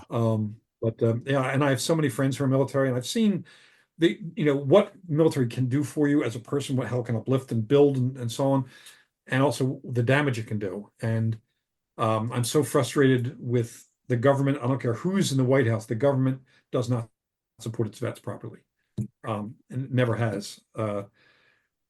And so I write about that too, because you're trained for war and you're not trained for peace. You should be retrained for peace, and they don't. So that plays into a lot of what I write, because it was everywhere around me growing up, and I have a great respect for them. Plus, as I mentioned earlier, I did teaching for Spec Ops, certain type of hand-to-hand combat, and I spent a lot of hours just talking with those guys about life, the universe, and everything. Just talking and hearing their stories and listening to their stories. It's an amazing thing, to be in the military and to be someone who has, put their life on the line, and then come back to the real world and try to not be soldier, or sailor or marine or whatever. That's a tough thing, But also there are other people, like there are cops, there are firefighters, there are people, some of the guys I knew from the old bodyguard days. I mean, we were in our own version of war because we were fighting all the time. Right. I was a bouncer for 5 years at God help me, a strip club, but it was in a really bad part of town where the guys were a real serious threat to the women who were dancing there and to the female bartenders. So we were fighting, I'm not exaggerating, at least 4 times a week. We were in serious fights, and sometimes every night, sometimes multiple times a night. So I've had a lot of experience with hand-to-hand combat as well. So, and yeah, I put it in the stories, but one of the things I do, I differentiate between soldier and warrior. Soldier as a generic term, not specifically soldier army, because Marines don't use soldiers, Navy doesn't use soldier, but someone who enlists to be a soldier is one type of person. They do their job, they follow their orders, they do their job the best they can. But a warrior is someone who studies the philosophy and psychology of it. They specifically want to be between harm and the innocent. And they study war so they understand how to best defend the people that they're protecting. And that's Joe Ledger. He's a true warrior. He isn't in there for guns and glory. He's not a kill them all like God sort of character. He has no politics, and he's not a gun nut. He is somebody who will use any tool to protect the innocent. And his backstory, with Helen, is my backstory. So a slightly different version of it, but it's that explains to a degree why I, spent 35 years teaching women's self-defense and became a bodyguard and so on. So yeah, I mean, I was never military, but I do understand, I think I understand the military mind. And the people who take that calling, and people who take other dangerous jobs callings, like first time I talked to an astronaut who'd been in space, who had walked on the moon. I'm like, the courage it must have taken to do that. Holy crap, you know? So yeah, I've read about those types of people, and it's fun to get inside their head. Yeah. So. And speaking of that, some of your early nonfiction was the jujitsu. Or is it judo, jujitsu? My first book, it's right up here. My first book is Judo and You, a textbook for Temple University's judo program. I wasn't actually teaching the judo program. My buddy Norma Shera was, and he was a really great teacher, but not a great writer. So when a textbook company had come to him to do the book, he turfed it over to me, and that was my first published book. I went on to write a whole bunch of books. I did books on jujitsu. I did a book on his sparring around the world and throughout history, which is probably the favorite nonfiction martial arts related book I did. And other textbooks. So I've written a lot about martial arts, and I've written, of the 1,200 feature articles I wrote, I think about 500 or 600 of them were dealt with martial arts or self-defense. Yeah. The black belt, like Kung Fu and all this. And I taught martial arts history at Temple University for 14 years. So, I've been involved in that for 60 years now. So if we go out with you, just stand slightly behind you. Well, I'm not as limber as I once was, but they say age and treachery will overcome youth and skill. So I'm old and treacherous now. I like that one. Awesome. Well, hey, do you have any appearances coming up soon? Any cons we're tackling very soon? What's left on the back half of this year? Well, the only thing I'm doing this year, other than the book signings, is Comic-Con, San Diego Comic-Con, which is in less than about 3 weeks from now. And I'll be doing a whole bunch of panels and signings and business meetings and parties. In fact, I just got invited to a cocktail party for Blizzard Entertainment, because I had done the World of Warcraft and the Diablo 4 story. And I love Comic-Con. So I'll be there every day, all day long, doing all sorts of stuff. I'll be easy to find there. I'll be the tall guy wearing a Hawaiian shirt. And weirdly, people cosplay me there. Oh, that's awesome. With a fake beard, or a beard with white in it, and a Hawaiian shirt. It's like, really? Does that even out a little bit? I even had a woman who was 5 feet tall and 105 pounds cosplay me. Fantastic. Fake beard, even a little puff of white chest hair. It was hilarious. But she's a tiny person. I'm 6'4", and it was just hilarious when she walked into a book signing, and we everybody lost it. There was no way that signing was going to be mature from that point on. Yeah, that's fantastic. And then, but no, I have no other events this year. I think the next event I am doing will be the Superstars Writing Seminars in Colorado Springs in February, which is it's a writing seminar that is focused entirely on the business part of writing. And it was founded by Jim Butcher, Kevin Anderson, Brandon Sanderson, and a few other guys. I'm on the board now, and I'm a teacher every year. And Ray Porter is going to be one of the teachers next year. And that's going to be a whole bunch of fun. It sounds like it. So when is Dragon in Winter coming out? Do we have a date on that one yet? August 20th, I think. August 20th for Dragon in Winter. That's the third book in the Kagan. Yeah, it's a trilogy, so it'll wrap that storyline up. The Witch King storyline wraps up with that. And then our short stories for Joe, do you have release dates for those? No, because they're 4 anthologies that are being, different anthologies where they're putting the book together. Usually they don't set the release date until the editor has turned in the entire manuscript. So they'll most likely be 2025 things. But I do have some other releases coming out this year. I have two short story collections coming out. One called Midnight Lullabies, which collects my horror short stories, and one called Mystic, which collects all the Monk Addison short stories. with both have really great covers. The Mystic cover, I think, is one of my favorites, Lynn Hansen painting. It's a monk seen from behind, no shirt, with those faces screaming all over his body. It's a really cool piece of art. I'm gonna print it and hang it in my office. And then in October, I also have a charity anthology I did called Shadows in Verse, where I invited 90 of my friends in the creative fields to pick a public domain poem that is royalty free, but then write commentary about it. And I wanted them to pick poems that dealt in some way with darkness. I also had 4 mental health professionals write essays about darkness.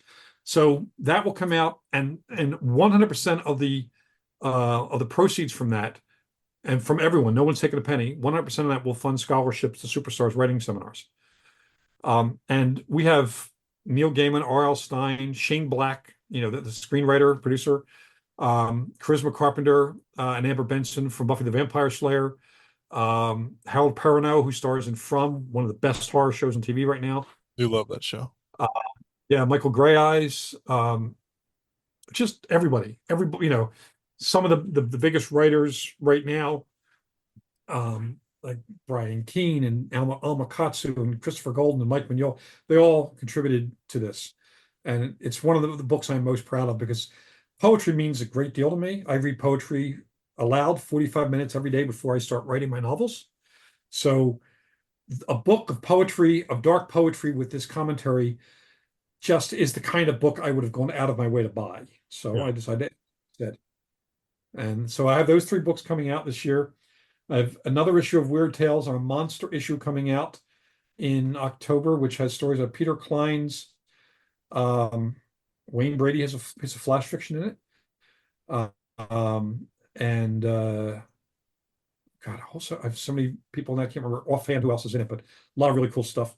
So I got other things coming out this year, and it's going to be a busy year. And some of the anthologies I have stories in, like the Winnie the Pooh one is coming out.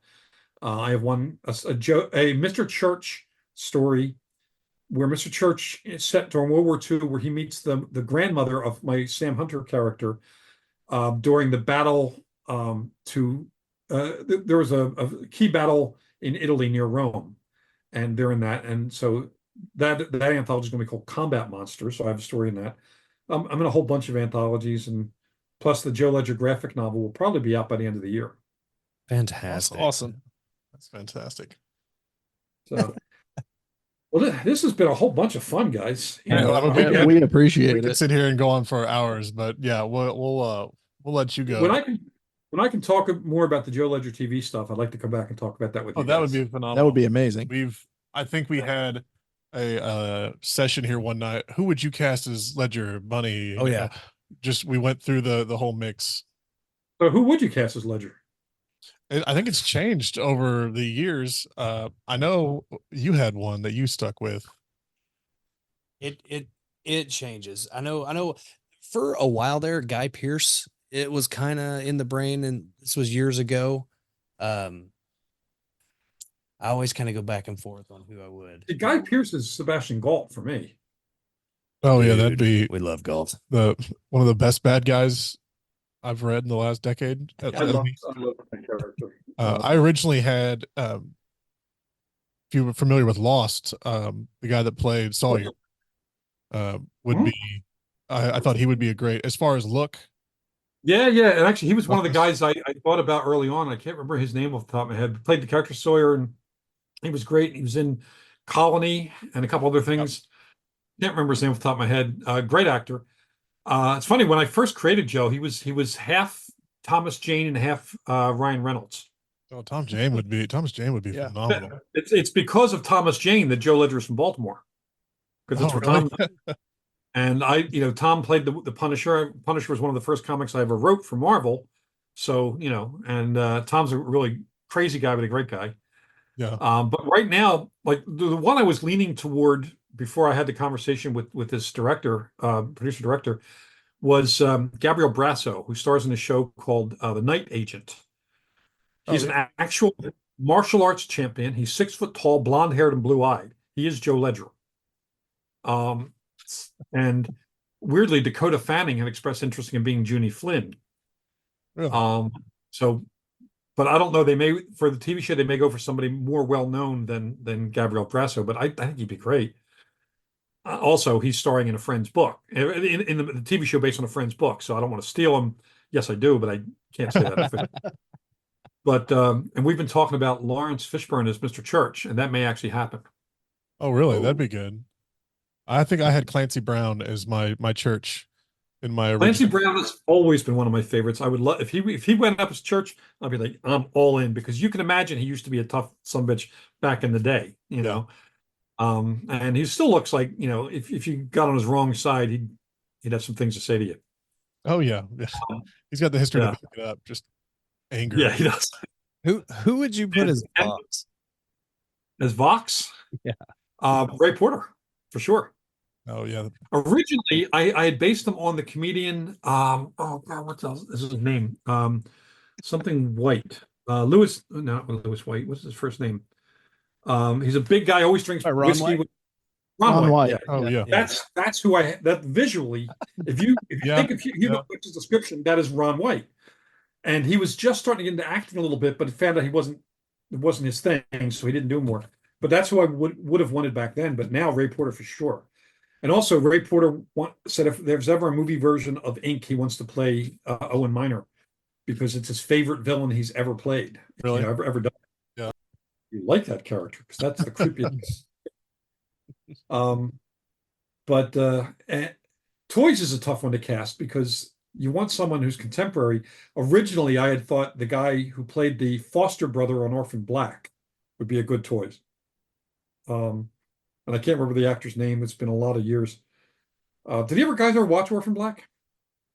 I'm trying to remember. I don't think I have because they've got It's a show about clones.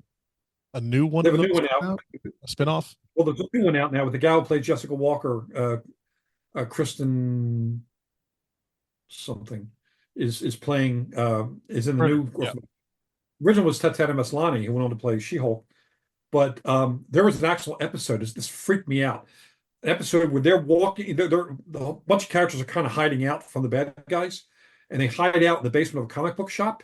In the window are V-Wars posters and Rotten Ruin stuff. And as they walk in, the guy behind the counter says, well, I guess you guys aren't here for the latest issue of Rotten Ruin, are you? And I had no idea. I still don't know how or why they put my stuff in there. But I was at a convention. I started getting text messages. My Twitter was blowing up. People saying, "Oh my God, V-Wars and Rotten Ruin is in Orphan Black." And I'm like, "What are you talking about?" No, it's not. Yes, it was. Got a fan on staff. There you go. I even this is one of those other little weird things. I was watching. This is going to sound weird, but George Romero got me hooked on Project Runway. That's a real sentence, and it's true. There's our one of blur. his favorite shows of all time. When he first told me, I thought he was joking, but no, it was, and so he got me hooked on it. My wife and I got hooked on it.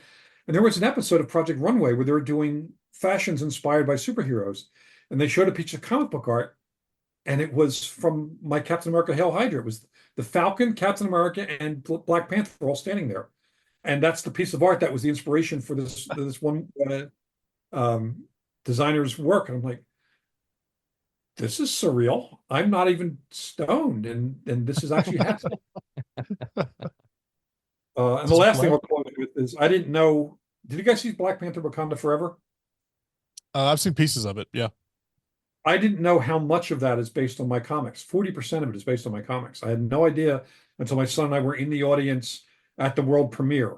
I knew they invited me because I was the first one to put Shuri in the armor. Right. Reggie Hudlin was writing the last arc, the Shuri storyline. I came in. I was brought in to ghostwrite that storyline because it was setting up my run on it. So he did one arc within that last 6 issues. And it says, thanks to Jonathan, special thanks, Jonathan Maberry. I actually wrote the Shuri arc. So I actually put Shuri in the armor. And in my first run, I put her up against Namor. And I also created the Midnight Angels, which is in the show, it's the body armor that they create. But in my comic, they were the Spec Ops group within Dormology. And I created the Dormology Anika. So all of that was in the show, and I had no idea. Even the big fight at the end, when she's fighting Namor on this island, it's right of my comic. I mean, like blow for blow, it's out of my comic. It's That's awesome. That's nuts. Do you just have to take those moments now and just, oh shit, this is real life? This is... No, I have moments where suddenly it hits me and I'm like, I just sit there and stare for like 5 minutes, like, that actually happened. That was not a dream. That actually happened. Holy shit. How do I ever process that? It's so difficult to do, even with the Wolfman, I had written a novel without seeing the movie, but I had turned it in early enough that when they did reshoots, they actually built a scene in the movie that's taken on my novel. Oh, really? Did you get the Wolfman? Yeah, yeah. The scene at the end where she's on near a cliff and he's towering over her, and she's like, "Lawrence, you know who I am?" Well, that was from my book. It was not in the script at all. They liked it from the book, and they reshot the ending to use that. And that's also surreal. So you guys have this ahead of you as writers. You'll get there. You will. Fingers crossed. Yeah. Well, thank you. Stick around if you don't mind for another few minutes. We'll go ahead and close this down. We appreciate your time. Our Oh, I had fans, a great time. if they didn't know you before they started listening to our podcast, they know you now. You were an answer to our trivia. We did our 100th episode party. We had the picture of you with the skull up there. Who is this author we gush over, once a week? So you have influenced us, and we appreciate you, giving us a couple hours of your time and just nerding out a little bit. You're our friend in the industry. Yeah, and you guys are now buds of mine. So you're the kind of guys I like to hang out with. So this 2 hours went by like that, and I got a feeling if we were hanging out in person, it would be a long, fun night. 100%. Yeah, We'll have to make that happen one of these days. Yes, sir. We will, for sure. absolutely. Cool. Awesome. All right. Well, thanks everyone, and thanks for tuning in and watching, and thanks to the three of you guys. And if you haven't caught it up, this is just a taste of what this man has accomplished. So if you're looking for something new or more of awesomeness, you know where to find us. So thanks for listening, guys.